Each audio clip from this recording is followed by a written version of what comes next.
Hi, I'm Marc Prensky.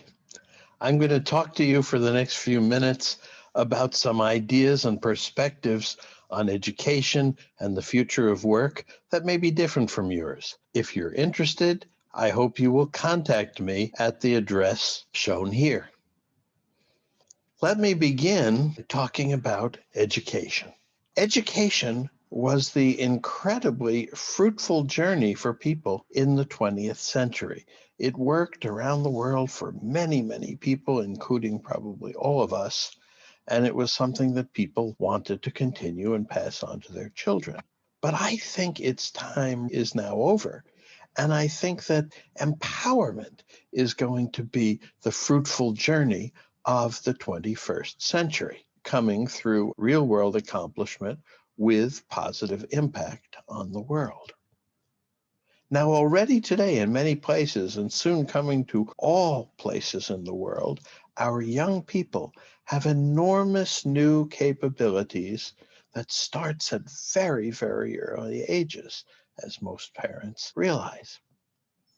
For these kids, half of life is already in the cloud, and the cloud is a new and fruitful place for them to use and develop their imagination and apply it. We're fast becoming symbiotic human hybrids. And what I mean by that is that we are as symbiotic with technology as we are with the bacteria in our gut. We don't live without it. It doesn't live without us. So what you see in the blue column on the left is that all of these things are already symbiotic. 21st century would hardly do research or calculation or almost any of these things without technology. The middle column are places where we're on the way. But even things like critical thinking, and especially art and music, and above all, accomplishment, are things that we wouldn't do without technology. And the third column, which are things that many people think are reserved for the human parts of us, and that may be true, that may possibly change in the kids' lifetimes. Because something like loving, for example, can be done across the world via technology extremely effectively, as anybody who's ever had a long distance relationship knows. And all of these will be affected by our symbiotic relationship with technology. Now, despite all that, our kids' capabilities are mostly ignored. And we treat kids very much like we treated women in the last centuries, where we ignored, in many instances, their opinions about everything. So half of the world was ignored. Now, if you turn that 90 degrees, the half of the world that's under 25 tends to be really ignored. But beliefs are changing. And that's what's interesting. They're changing generationally. And this is a list I put together with a cultural anthropologist in so many areas. And you can look at all of these and think about whether the young people you know have different attitudes than you do. What I think is emerging is a generational beliefs divide. And that's a really important thing that didn't exist in the past, even though every generation was a little bit different than their parents. This is much bigger. And here are some examples. And you can read the things on the left in blue. That's what adults from the 20th century think to a large extent. If you look at the yellow on the right, that's what kids in the 21st century think to a very large extent. You can take a screenshot if you want to consider this further. I think that this new beliefs divide is more important than the digital divide that so many people talk about, because the digital divide goes away if you give everybody technology, but the beliefs divide is more difficult to overcome. Yet it's really, really important because belief change is what creates a different future. I have put together a book that's free online of some beliefs that I think are appropriate for kids in the 21st century. Here are some of the pages. I have a unique set of dreams, passions, strengths, and capabilities that no other human has. Unique. I can understand my uniqueness and apply it to bettering my world in my own way. I have the power to create positive change as an individual and even more powerfully in teams. And that's Greta Thunberg. I can and will take my dreams as seriously as I want to. My goal is to become a good, effective, world improving person, doing the most good and the least harm that I can. My best self combines what I care about most, what I'm best at, and what I love to do. And I will make my human and machine components work well together to solve problems. There's a new vision coming of a better way to raise 21st century kids. And I call it the far better way because it empowers the kids. It helps them find their new beliefs, unique value, new connections, and new 21st century powers in order to apply them to accomplishing with positive impact and to meaningful work that adds value to humanity all their lives, and thereby realizes their positive dreams for themselves, their families, and their world. And that's what it has to be about now, not just learning the past, but realizing your dreams, which is now so much easier for kids. So here is the general vision. In the 20th century, education was crucial, so we had a big desire to spread it. Today, it's not meeting everyone's needs, and I think the big problems are that it's far too academic and that there's no accomplishment or impact. So in the next decade, other than doing nothing, we have three choices.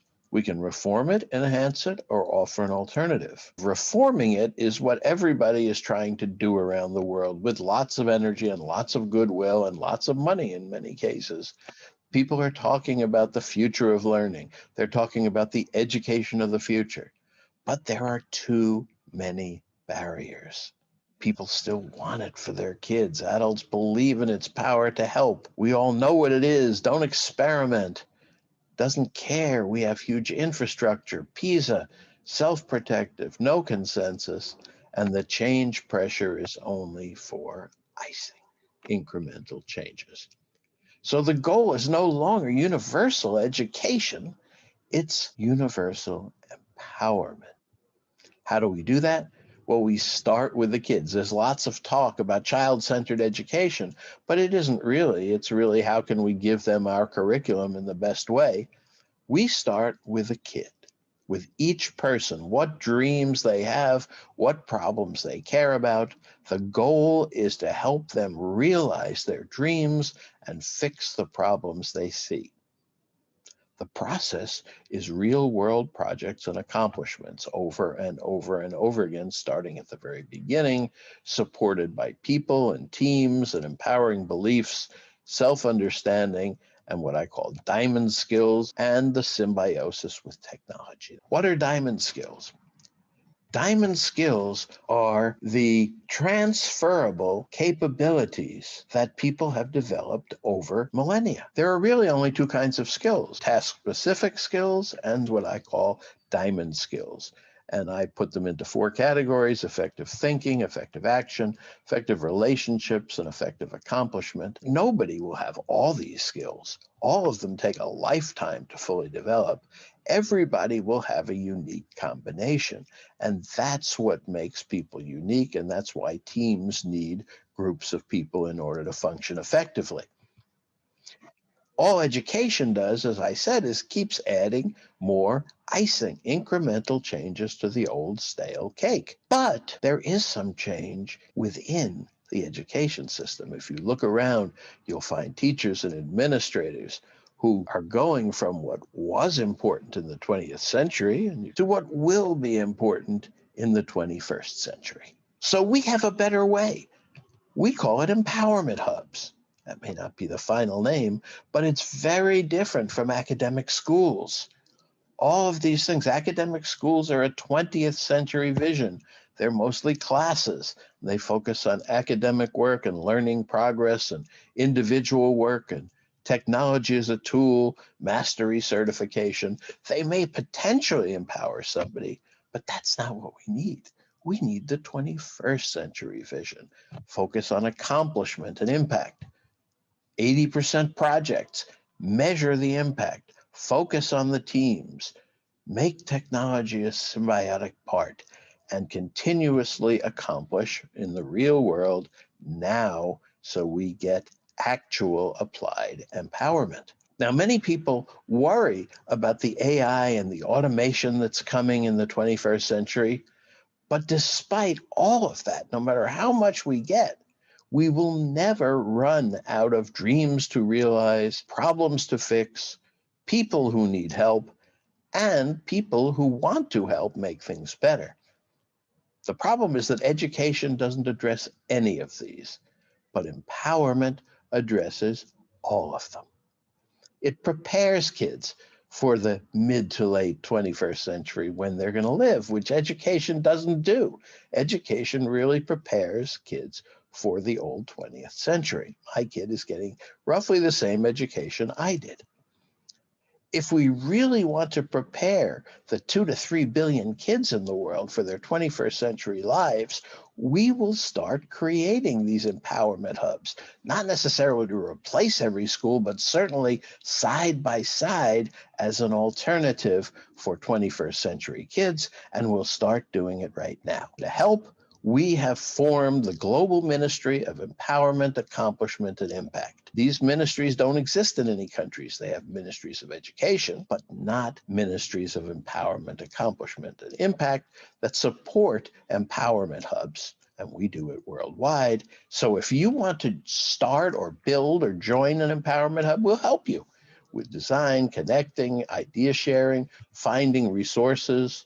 You can do it at all levels, primary, secondary, university. You can even do it for adults. And there's multiple models, after school, inside of school, school replacement. Each is right for some groups. So we have the Ministry of EAI. I hope you will contact us at ministryofeai.org. Please write me if you have any comments. I'm Marc Prensky. Thank you for listening.